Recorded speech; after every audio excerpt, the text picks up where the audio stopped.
સર્વ પબ્લિક સેવા ટ્રસ્ટ દ્વારા વડોદરા શહેરના માણીજા ક્રોસિંગ પાસે આવેલી એસએમએસ હોસ્પિટલના સહયોગથી એક મેડિકલ સ્ક્રીનિંગ કેમ્પનું આયોજન કરવામાં આવ્યું હતું।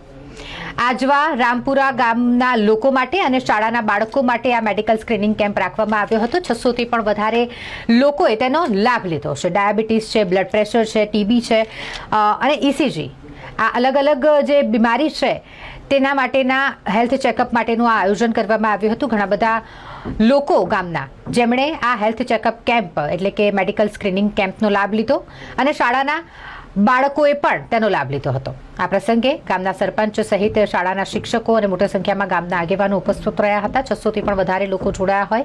સર્વ પબ્લિક સેવા ટ્રસ્ટ દ્વારા અનેક સેવાકીય પ્રવૃત્તિ કરવામાં આવે છે। તેના જ ભાગરૂપે આ મેડિકલ સ્ક્રીનિંગ કેમ્પનું પણ આયોજન કરવામાં આવ્યું હતું કે જ્યાં બાળકો માટે મમરા અને બિસ્કિટનું વિતરણ કરવામાં આવ્યું અને સાથે જ અન્ય લોકો માટે પાઉંભાજીના ભોજનની પણ વ્યવસ્થા કરવામાં આવી હતી।